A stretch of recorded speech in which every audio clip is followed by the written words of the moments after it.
It's October 11 and this is our update for Burgess Apartments renovation. Tapos na itong sa electrical dito, close na yan, pero unang kina-close yun nandun. So, kina-close na doon dito sa taas. Okay.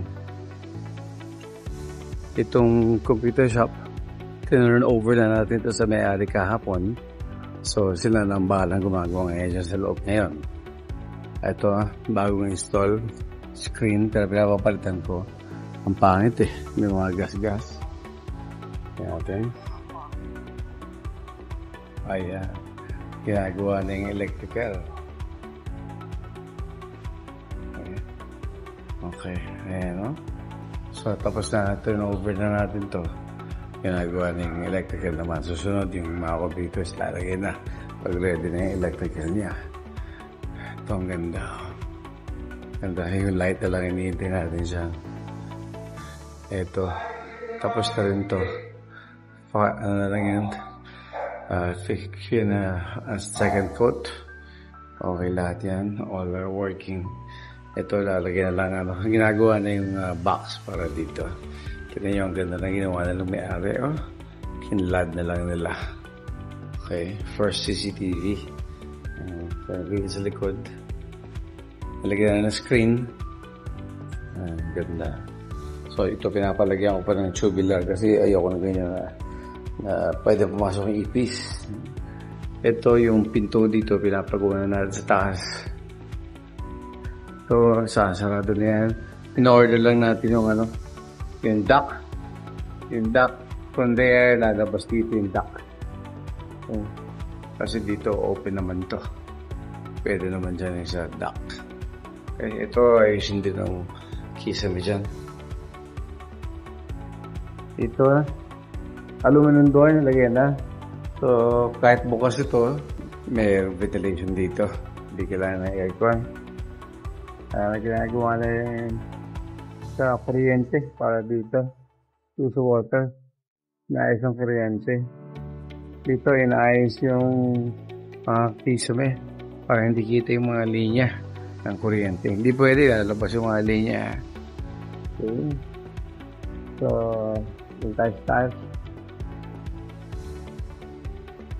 Detail 1. Another view. Computer shop.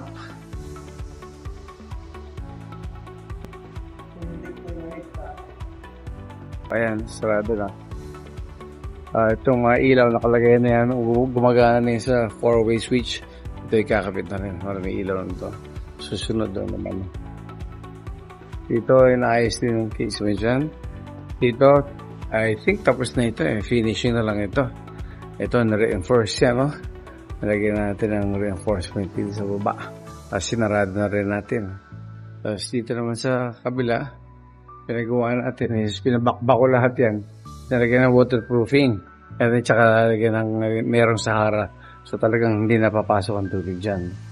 Tapos yung ginawa natin sa likod, pina-waterproofing natin sa taas. Para hindi mababa ang tubig. So inaayos yung nosing. Okay na yan. Yun din, inaayos na yung nosing dito. Doon din sa kabila, ayos na yung nosing. Okay. Okay. So dito, ginagawa dito is naayos yung flooring. Saka ito, yan. Para sa baba. Okay. Ito, na-bleach na. Yan yung sa kabila, bigay-bleach. Ayan. Umpisa na ito. Nag-aanam dito. Nag-finishing naman sa taas. Very good. Ayan, sinasarado yung butas doon. Okay. Dito, yung room dito is ready for occupancy. Very nice room.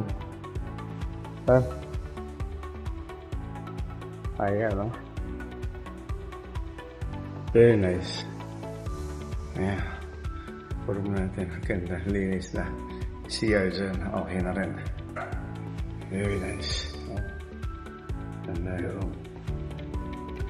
Okay. Ayan Ayan yung room natin. Big. Ayan.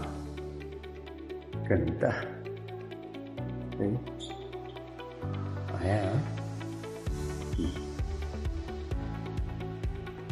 Okay na yung sarili niya CR. Very good. Lalagyan na lang ng connection. Papunta doon. Ito yung door niya. Palabas dito sa veranda naman. Tingnan natin yung veranda from here. Okay.